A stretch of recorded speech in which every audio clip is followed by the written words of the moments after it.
84 লক্ষ টাকা ব্যয়ে নির্মিত হওয়া সড়কের অবস্থা বেহাল। গ্রামীণ সড়কের নির্মাণে অনিয়মের অভিযোগে অসন্তোষ ধলাইয়ের নয়াগাঁওয়ে।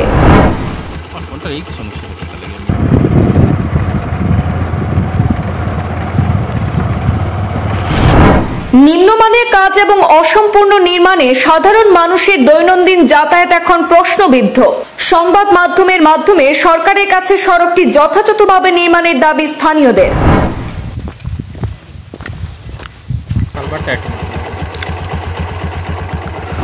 কাছাড় জেলার ধলাই বিধানসভা কেন্দ্রের নয়াগাঁও জিপিতে মুখ্যমন্ত্রী পাকা পথ নির্মাণ প্রকল্পের অধীনে 84 লক্ষ টাকা ব্যয়ে নির্মাণ করা হচ্ছে একটি গ্রামীণ সড়ক।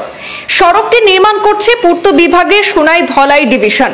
কিন্তু এই সড়ক নির্মাণ নিয়ে কোনোভাবেই সন্তুষ্ট নন স্থানীয়রা।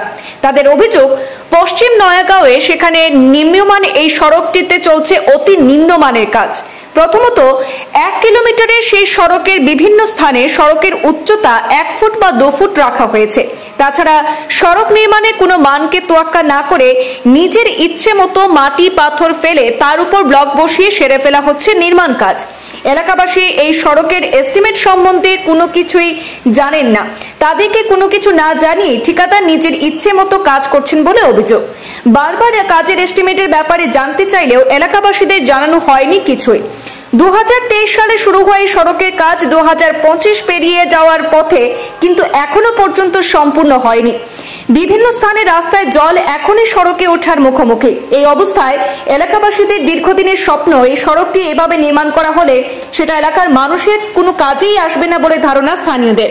তাই তারা সংবাদ মাধ্যমে সরকার তথা প্রশাসনের কাছে এই সড়কটি যথাযথভাবে নির্মাণের জোরালো দাবি উত্থাপন করেছেন। নয়াগাঁও জিপি রাস্তার কাজ 2023 আরম্ভ হয়েছে, ঠিক আছে। এই রাস্তা আমরা প্রায় 50 বছর থেকে আমরা এত কষ্ট করছি, তার কোয়ার মতো নাই। গাছে দিয়ে বানর আটে, কিন্তু আমরা মানুষ বানরের মতো আসছি, ওইরকম করে দিন গেছে। আজকে ভাগ্যক্রমে আমরা রাস্তাটা পাইছি, সরকার বাহাদুরের দিছেন যে জায়গাতে। কাজটা সঠিক না হতে আর তো কোনো মানে নাই। রাস্তাটা এত বাজে কাজ হয় আর হওয়ার মতো নাই। কিন্তু বাজে কি সঠিক এটাও হওয়ার মতো উপায় নাই। আর এস্টিমেটটা আমরা এখনো পর্যন্ত পাই না কইলেও তারা দিতে চায় না। তারা কয় তোমরা গিয়া নিজে জানো। আমরা যদি জানতাম পারতাম তো কাজ আমরা করতে পারতাম। এটা কি কথা? সাইডে দিয়ে কতটুকু জায়গা থাকে না থাকে এটা আমরা জানছি না। আপনারা আইসেন, আপনারাও একটু দেখুন, সেন্টি কোনো জায়গাতে সেন্টিতে ধরে লিছে মাটিয়ে। সাইডে কতটুকু জায়গা থাকার প্রয়োজন। আর যে জায়গাতে আমরা মলি সিট 300 মিটারের মতো হইব না 500 মিটার দিব। এটার মধ্যে এত খারাপ কাজ হয়েছে, এটা খেতে আর রাস্তায় প্রায় সমান হয়ে গেছে। বেশ একটু বৃষ্টি হওয়ার পরে রাস্তার উপরে হাঁটু জল, বড় প্লান্টের সময় খমর জল হয়ে যায়। এই রাস্তাটা আমরা হওয়ার কি মানে আছে? 84 লাখ টাকার কাজ হয়েছে, এটা সাইনবোর্ড আমরা পাইছি, কিন্তু কাজের এস্টিমেটটা আমরা এখনো পর্যন্ত পাইছি না। এটাও আমরা বড় দুঃখিত। আর এই যে কাজ ওই কাজের উপরে আমরা সন্তুষ্ট নয়, এই কাজে আমরা সফল হইতে পারতাম না। আপনার দাবি এখন কি থাকবে? আমরা মাটির কাজটা ভালো রকম হইতো, রাস্তার কাজটা ভালো রকম হইতো, এটাই আমরা মেন উদ্দেশ্য। রাস্তাটা হাইট হইতো, যেদিকে জল বুড়াইলার ওদিকে মানে আর আমরা জায়গার যে অভাব তারা হয়, জায়গা আমরা অভাব, এটা মিশা কথা। কত জায়গা লাগে আমরা দিতে রাজি আছি।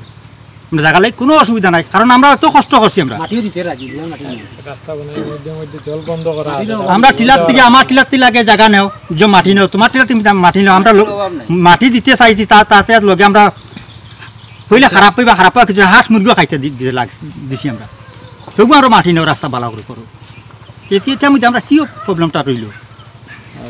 এখন আমরা উল্টা না, আমরা জায়গা দিই না। এটা নয়াগাঁও জিপি পশ্চিম নয়াগাঁও যে মল্লিচিট রাস্তার থেকে ধরিয়া 1 কিলোমিটার পর্যন্ত রাস্তা। এই রাস্তার মধ্যে কাজ শুরু করছে, অথচ আমরা সবটা তার কত এস্টিমেট আছে এটা জানি না। কখনো ভালো করে তার সাইনবোর্ড টাঙাইছে, এটার মধ্যেও লেখা নাই। প্লাস অ্যামাউন্ট লেখা, টাকার অ্যামাউন্ট লেখা আছে, হ্যাঁ টাকার অ্যামাউন্ট লেখা আছে। প্লাস যে মাটি দিয়েছে মাটিটা আমরা সন্তুষ্ট নাই, কারণ সব জায়গা সমান করছে না। রাস্তার মধ্যে কিছু জায়গা উঁচা, কিছু জায়গা নিচা, যেমন সমান জায়গার মধ্যেই যেমন পড়ে গেছে এরকম। এদিকে পশ্চিম দিকে বেশি আছে, এদিকে তো টিলা জায়গা আছে, একটু মোটামুটি উঁচা অবস্থায় আছে। অথচ সাইড বামের লাগিন মাটির লাগে আমরা প্রথমে অনুরোধ করছিলাম যে সাইড বামটা মাটি দিয়া দিন, এরপরে আপনারা ব্লক পয়েন্ট বা রুলার করুন। পরে প্রথম যেটা কাজ ধরছে এটার মধ্যে রুলারও মারা হয়েছে না, পরের দিকে আমরা কয়েক রুলারটা একটু মারছে, আর ওভাবেই রয়েছে এখনও রাস্তা। ওইখানে ইলেকট্রিক খুঁটি একটা মানে পিডব্লিউডি যারা রাস্তার কাজের সময় ইলেকট্রিক খুঁটিটা পড়ছে, এটাও তো তারা দায়িত্ব আছে বইবার লাগে। আর কারেন্টের লাগে খুব প্রবলেম আমরা বর্তমানে এইখানে এই জায়গাটাতে।